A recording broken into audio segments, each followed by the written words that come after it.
പശ്ചിമേഷ്യൻ പ്രതിസന്ധികൾക്കിടയിൽ Iran president Masoud Pezeshkian ഇന്ത്യയിലെത്തുന്നു. സെപ്റ്റംബറിൽ നടക്കാനിരിക്കുന്ന 18ാമത് ബ്രിക്സ് ഉച്ചകോടിയിൽ പങ്കെടുക്കാനാണ് അദ്ദേഹം ഇന്ത്യയിലെത്തുന്നത്. 2024 ഒക്ടോബറിൽ റഷ്യയിലെ കസാനിൽ നടന്ന ഉച്ചകോടിക്കിടെയാണ് ഇതിനു മുൻപ് പെസഷ്കിയാനും ഇന്ത്യൻ പ്രധാനമന്ത്രി നരേന്ദ്രമോദിയും തമ്മിൽ ഉഭയകക്ഷി പ്രാദേശിക വിഷയങ്ങളിൽ ചർച്ച നടത്തിയത്.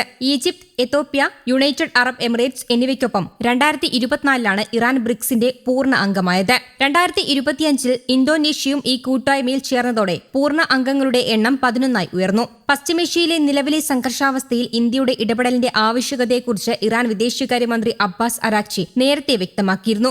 ജൂണിൽ ഇന്ത്യയിൽ നടന്ന ബ്രിക്സ് വിദേശകാര്യമന്ത്രിമാരുടെ യോഗത്തിൽ സംസാരിക്കവെ ആഗോളതലത്തിൽ സമാധാനം പുനഃസ്ഥാപിക്കുന്നതിൽ ഇന്ത്യയുടെ സ്വാധീനം അദ്ദേഹം ചൂണ്ടിക്കാട്ടിയിരുന്നു. മേഖലയിലെ സംഘർഷങ്ങൾ കുറയ്ക്കുന്നതിനായി ഇന്ത്യ നടത്തുന്ന ഏത് ക്രിയാത്മകമായ ഇടപെടലിനെയും ഇറാൻ സ്വാഗതം ചെയ്യുമെന്നും സൈനിക നടപടികളേക്കാൾ ചർച്ചകളിലൂടെയുള്ള പരിഹാരമാണ് തങ്ങൾ ആഗ്രഹിക്കുന്നതെന്നും അദ്ദേഹം വ്യക്തമാക്കിയിരുന്നു. ഹോർമൂസ് കടലിടുക്കിന്റെ സുരക്ഷ ഉറപ്പാക്കുന്നതിൽ തങ്ങളുടെ ചരിത്രപരമായ കടമ ഇറാൻ തുടരുമെന്നും സൗഹൃദ രാജ്യങ്ങളുടെ വാണിജ്യ സുരക്ഷയ്ക്ക് തങ്ങൾ ഉറപ്പു നൽകുന്നുവെന്നും വിദേശകാര്യമന്ത്രി എസ് ജയശങ്കറുമായുള്ള കൂടിക്കാഴ്ചയിൽ അരാക്ചി വ്യക്തമാക്കിയിരുന്നു. ഫെബ്രുവരി 28 ആരംഭിച്ച സംഘർഷങ്ങളെ തുടർന്ന് പശ്ചിമേഷ്യയിൽ നിലനിൽക്കുന്ന അനിശ്ചിതാവസ്ഥയുടെ പശ്ചാത്തലത്തിൽ ഇറാൻ പ്രസിഡന്റിന്റെ ഈ ഇന്ത്യ സന്ദർശനം അന്താരാഷ്ട്ര തലത്തിൽ ശ്രദ്ധിക്കപ്പെടും. സാംസ്കാരികപരമായും നയതന്ത്ര തലത്തിലും സങ്കീർണമായ ഭൂരാഷ്ട്രീയ സാഹചര്യങ്ങളാലും ഇന്ത്യ ഇറാൻ ബന്ധത്തിന് പ്രാധാന്യമേറെയാണ്. ഉഭയകക്ഷി വ്യാപാരവും പ്രാദേശിക അടിസ്ഥാന സൗകര്യങ്ങളും ഇരു രാജ്യങ്ങളെയും തമ്മിൽ ശക്തമായി ബന്ധിപ്പിക്കുന്നുണ്ടെങ്കിലും ടെഹ്റാനുമേലുള്ള പടിഞ്ഞാറൻ ഉപരോധങ്ങളും മാറിക്കൊണ്ടിരിക്കുന്ന മിഡിൽ ഈസ്റ്റ് സാഹചര്യങ്ങളും കാരണം ഇന്ത്യയുടെ വിദേശനയം കടുത്ത സമ്മർദ്ദത്തിലാണ്.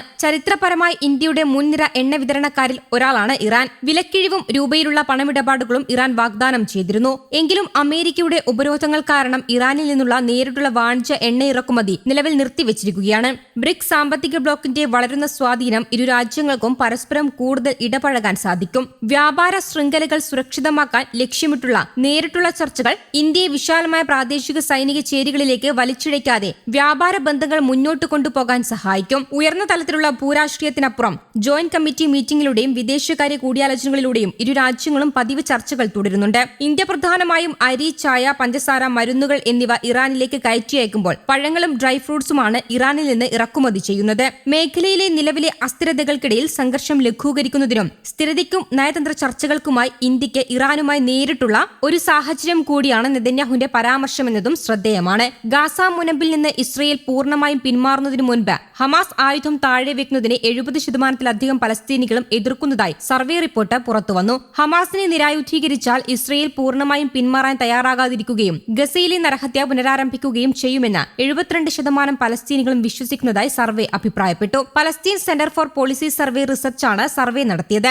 ഗാസയുടെ ഭാവിയെക്കുറിച്ചുള്ള പലസ്തീനികളുടെ മനോഭാവം, അവരുടെ രാഷ്ട്രീയ നേതൃത്വം, പലസ്തീൻ രാഷ്ട്ര രൂപീകരണത്തിന്റെ സാധ്യതകൾ എന്നിവയും സർവേയുടെ ഭാഗമായി. ഇസ്രയേൽ പ്രധാനമന്ത്രി ബെഞ്ചമിൻ നെതന്യാഹുവിനെ നീക്കം ചെയ്യുന്നത് മാറ്റം സൃഷ്ടിക്കുമെന്ന കാര്യത്തിലും പലസ്തീനികൾ സംശയം പ്രകടിപ്പിക്കുന്നു. ഒരു പ്രതിപക്ഷ സർക്കാരിന് കീഴിൽ ഇസ്രയേൽ നയമാറ്റമില്ലാതെ തുടരുമെന്ന് 34% പേർ വിശ്വസിക്കുമ്പോൾ 33% പേർ അത് കൂടുതൽ വഷളാകുമെന്ന് പ്രതീക്ഷിക്കുന്നതായാണ് റിപ്പോർട്ടുകൾ. News desk, Kerala Kaumudi.